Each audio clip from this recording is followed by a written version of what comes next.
ইতিহাসের এই ভিডিওটি তোমাদের জন্য শর্ট কোশ্চেন রাখছি, অর্থাৎ তোমাদের 15টি শর্ট কোশ্চেন দেবে ফার্স্ট সেমিস্টার এনইপি 2025-এ। এই সাজেশনটি হলো সাপ্লিমেন্টারি এবং ফ্রেশার্স সবাই পড়তে পারবে, অর্থাৎ যারা এবার সাপ্লিমেন্টারি পরীক্ষা দিচ্ছ তারাও পারবে, যারা নতুন ফ্রেশার্স আছো তারাও কিন্তু এই সাজেশনটি পড়তে পারবে। তো এই সাজেশনটিতে মাত্র অল্প কয়েকটি প্রশ্ন আছে। এই প্রশ্নগুলো একবার শেষ মুহূর্তে চোখ বুলিয়ে যাবে, এখান থেকেই আসবে। অর্থাৎ 15টি প্রশ্ন দিলে সেখান থেকে তোমাদেরকে লিখতে হবে 10টি প্রশ্ন, প্রত্যেকটি প্রশ্নের মান থাকবে 2 করে, 10 দ্বিগুণে 20 নাম্বার। দেখো, তোমরা যারা ফ্রেশার্সের পরীক্ষা দিচ্ছ তারা যদি সাপ্লি না পেতে চাও তাহলে কিন্তু শর্ট কোশ্চেনের ওপর অত্যাধিক গুরুত্ব দেবে, কারণ এই শর্ট কোশ্চেনেই 20 নাম্বার কিন্তু সহজেই পাওয়া যায়। ইতিহাসে 20তে 20ও পাওয়া যায় শর্ট কোশ্চেনে। তো আশা করব এই শর্ট কোশ্চেনগুলো ভালো করে প্রস্তুতি করে যাও। প্রত্যেকটি বিষয়ের সাজেশন চ্যানেলে আপলোড করা আছে। ইতিহাসের ব্রড কোশ্চেনের বা রচনাধর্মী প্রশ্নের একটি লাস্ট মিনিট সাজেশন আমি এর পরবর্তী ভিডিওতেই আপলোড করব, তোমরা সেটা দেখে যাবে। পরীক্ষার আগে ওই ভিডিওটা একবার দেখে গেলেই তোমরা কিন্তু বাকি যে 30 নাম্বার থাকবে 30 নাম্বার কিন্তু কমন পেয়ে যাচ্ছ। তো আশা করব ইতিহাস পরীক্ষা নিয়ে কোনো রকম টেনশন থাকবে না। বিগত বছরের তুলনায় এবছর কিন্তু ইতিহাস প্রশ্ন একটু সহজই হবে, কিন্তু ফিলোসফি বা দর্শনের প্রশ্ন কিন্তু এবার একটু কঠিন হতে চলেছে। সেই দিকে কিন্তু তোমরা একটু নজর রাখবে। বেশি করে শর্ট কোশ্চেনের ওপর গুরুত্ব দাও, কারণ বড় প্রশ্ন লিখে যতটা না নাম্বার পাওয়া যায়, শর্ট কোশ্চেন লিখে তার দ্বিগুণ নাম্বার তোলা যায়। তো সাপ্লি বাঁচাতে বা সাপ্লিমেন্টারি যারা পরীক্ষা দিচ্ছ তারা যদি সাপ্লি ক্লিয়ার করতে চাও, অধিক পরিমাণে গুরুত্ব দাও শর্ট কোশ্চেনের উপরে।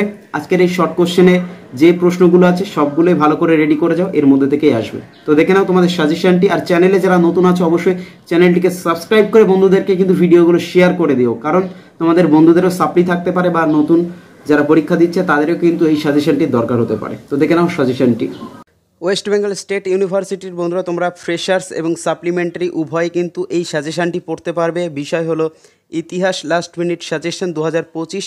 এই সাজেশনটি মূলত তোমাদের কমেন্টের ভিত্তিতে 2 নম্বরে অর্থাৎ শর্ট কোশ্চেনে যে সাজেশন তোমরা চেয়েছিলে সেই সাজেশনটি, প্রশ্নমান কিন্তু 2। দেখো 10টি কোশ্চেন লিখতে হবে 2 নম্বরে, 20 নাম্বার থাকবে। এই 20 নাম্বারের ওপর ভিত্তি করেই কিন্তু তোমার সাপ্লি এবং পাস উভয়ে নির্ভর করছে, কারণ বড় প্রশ্ন অনেকেই লিখতে পারে না, অনেকের মুখস্থ হয় না, অনেক রকম সমস্যা। তো শর্ট কোশ্চেনের ওপর বেশি করে নজর দাও, বেশি করে ফোকাস করো। তো শর্ট কোশ্চেন তোমরা দেখতে পাচ্ছ এখানে তোমাদের প্রথম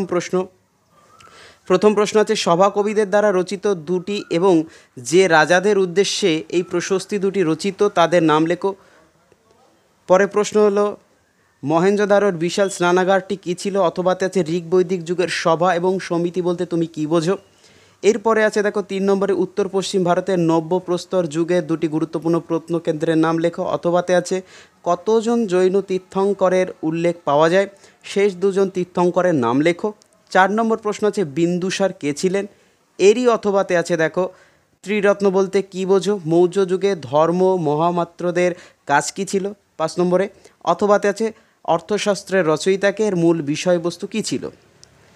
6 নম্বর প্রশ্নে আসি আমরা, বাণভট্ট কে ছিলেন? তার রচিত গ্রন্থের নাম কি? অথবাতে আছে কুষাণ বংশের শ্রেষ্ঠ রাজা কে ছিলেন?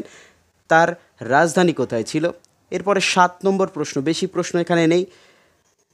খ্রিস্টীয় প্রথম শতকে আবিষ্কৃত কোন প্রাকৃতিক ঘটনা ভারত ও রোমের, এটা রোমের হয়ে গেছে, রোমের মধ্যে বাণিজ্যিক সম্পর্ক গড়ে তুলতে সাহায্য করেছিল? অথবাতে আছে কে কখন শক যুগের সূচনা করে? এরপরে আছে পরে প্রশ্ন, নাসিক প্রশস্তি কে রচনা করেন? 8 নম্বরে অথবাতে আছে দেখো, চতুর্থ বৌদ্ধ সংগীতি কে আহ্বান করেছিলেন এবং কেন করেছিলেন বা কী কারণে? সাতবাহন রাজবংশের প্রতিষ্ঠাতা কে ছিল? 9 নম্বর প্রশ্নে অথবাতে আছে দেখো তোমাদের, কে কোন সময় শকাব্দ প্রচলন করেন? আচ্ছা, এখানে এই যে শক আর শকাব্দ একই কথা, এই প্রশ্নটা কিন্তু একই। 10 নম্বর প্রশ্নে আছে, হরপ্পা সভ্যতার এমন দুটি প্রত্নকেন্দ্রে, এটা প্রশ্ন হয়ে গেছে, নাম উল্লেখ করো যেগুলি প্রমাণ করে যে হরপ্পা অধিবাসীরা ধান উৎপাদন করত। 11 নম্বর প্রশ্ন, 4টি আর্য সত্য বা চতুরার্য সত্য বলতে কী বোঝো? অথবাতে আছে রাজতরঙ্গিনী কে রচনা করেন? এটি কোন রাজ্যে সম্পর্কে আলোকপাত করে? 12 নম্বর প্রশ্ন, অষ্টাঙ্গিক মার্গ বলতে কী বোঝো? অথবাতে আছে আলেকজান্ডার কখন ভারত আক্রমণ করেন? ভারতের ইতিহাসে তার আক্রমণের তাৎপর্য কী ছিল বা গুরুত্ব? 13 নম্বর প্রশ্ন, ঋগ বৈদিক যুগে দুটি মুদ্রার নাম উল্লেখ করো। অথবাতে আছে মহেঞ্জোদারোয় প্রাপ্ত ব্রোঞ্জের নর্তকী মূর্তির তাৎপর্য কী? 14 দাগের প্রশ্ন দেখো, কৃষিকাজের উল্লেখ পাওয়া গেছে এমন দুটি বৈদিক গ্রন্থের নাম লেখো। অথবাতে আছে কখন মৌর্য রাজবংশের উচ্ছেদ ঘটান। লাস্ট প্রশ্ন, তৃতীয় বৌদ্ধ সংগীতে কোন রাজা আহ্বান করেন এবং কেন। আর অথবার প্রশ্নটি হলো জুনাগড় লিপিতে কার কৃতিত্বের কথার উল্লেখ রয়েছে। এটি তোমাদের লাস্ট প্রশ্ন, এটাই সাজেশান। তো দেখা হচ্ছে পরবর্তী ভিডিওতে।